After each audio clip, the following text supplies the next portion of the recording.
Welcome. I'm Kinetic Symphony. I hunt down and report on mysterious and weird true stories, from glitches to the paranormal. Case file number 112, written by Rose-Ashia. Strange but small anomalies compounding together. Unsettling this is. Hello all. So I, 21 male, recently moved into a new house with my fiance, 25 male. And we've noticed some strange things going on. 1. From our back garden, we have a really lovely view of the city that's even better at night when all the streetlights are on. The view was completely unobstructed, and I would look at it every day as I was sorting out stuff in the garden. Then one day, I was out there doing some little jobs, and noticed that a giant tree/bush was blocking most of the view.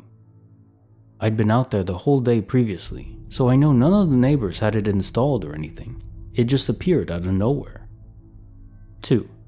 We also have a shopping trolley that we use because a local supermarket is a little walks away, and carrying groceries uphill just isn't for me. It's got 4 double wheels, so 8 wheels in total. We were out shopping last week when my fiance notified me one half of the double back wheel had fallen off, leaving it with just a wheel on the outside rather than its usual one outside, one inside. So naturally I went to look for it in the shop and found nothing. When I got back to my fiance outside, he told me the inside wheel on the back right was also missing now. At first I thought maybe it's always just had 2 outside wheels rather than 4, but the brake for the trolley was in the middle of the 2 wheels on either side, so I know it had 2, but they've just vanished. There doesn't even seem to be anywhere they would stretch if we did have them. 3. This part might not be so relevant, but whenever we're both in the living room, we can hear the distinct sound of someone walking around upstairs and in the kitchen. And every time one of us gets up to check, it stops. Something genuinely weird is happening in our house. Case notes, file number 112. It seems like you might have a mischievous entity on your hands. I see some comments here also suggesting a leprechaun. I have no knowledge of such entities, if those are real or not. This honestly could be as simple as a bored spirit just having a good time driving you folks a bit crazy. Thinking about it myself, if I was trapped as an echo left behind and still sentient, you can be damn sure I'd have some fun. I'd never hurt anyone, but we have to entertain ourselves somehow. Case file number 113, written by Auspicious Arrow, a different sort of story, awaking to a lack of everything. This happened about 2 years ago. My eldest sister was staying with me and sleeping in the room across the hall. The room my sister was staying in wasn't huge by any means. When you walked in, the light switch was by the door and it was about 3 steps to the queen-size bed, which took up most of the room. It was about 4 to 5 feet from the end of the bed to the wall, but there was a vanity and some shelving, so there wasn't a lot of floor space. We go to bed, and my sister looks very disturbed and shaken the next day. She said she woke up in the middle of the night and got up to go to the bathroom. She stood up and reached out for the wall and light switch, but there was nothing there. She kept walking and reaching out, but it was dark and there just was nothing. She found the bed again and walked from the end, but the same thing. She said she had walked 20 or 30 steps in each direction, but here was just nothing. I've slept in that room many times, and there's a window that lets in street light, but there was none of that in her description. She had been in pitch darkness.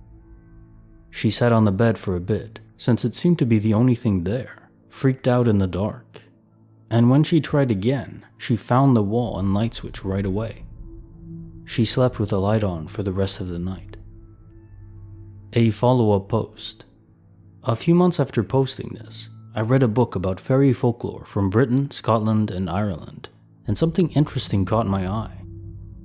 There was a story about a man who fell asleep, and when he woke up, the room was exceptionally dark. This was before electricity, so probably not surprising. But when he got off the bed, he couldn't find it anymore, nor could he find the walls.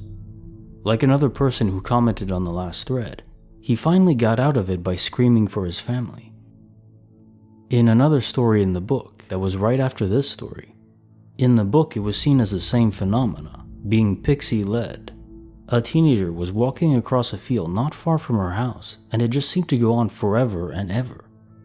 Even though she had been through the area hundreds of times, it was like it was much bigger than it had ever been. To get out of the situation, a person is supposed to put a piece of clothing on inside out, a lot of times socks, pull their pockets out, or look through their legs to see past the illusion. The girl eventually did one of these things and was freed. Supposedly, this is a sign that one has been pixie-led or glamoured by fairies. Just an interesting alternative theory for a strange situation that many people have experienced. It reminded me a lot of stories I've read on Missing 411 as well. When I read about this, I told my whole family about it and about how to get out of it, just in case one of them ends up in the situation again. Another thing, I was talking to my sister again, and she shared a detail I'd forgotten about from the day this happened. When she was wandering around the room for a long time, she eventually ended up touching some kind of fabric that seemed to be hanging. There was one window in the room, but without a curtain, hence the weirdness of not seeing the streetlight through it, and nothing else hanging on the walls that could even remotely be mistaken for fabric. She said it was soft and velvety, and it was all she could feel. Nothing hard behind it, no walls as she followed it. It freaked her out enough that she went back to searching the place. When the space was back to normal, there was nothing like that in the room that she could have mistaken. I often wonder, what would have happened to her if she had tried to go through the fabric? Case notes, file number 113. It's unique and diverts from what I usually peruse. I'm not sure about fairies exactly, but what's intriguing is reading another comment here saying that in the Philippines, they have similar lore developed, that if you get lost or are trapped in a loop, you need to invert a piece of your clothing to escape. That the same style of lore and myth can develop in isolated regions is incredible. It points to there being some kind of underlying phenomena here that is shared between us all, regardless of location. If you enjoyed this video, give it a like, and feel free to watch more on my channel. I have a lot more content.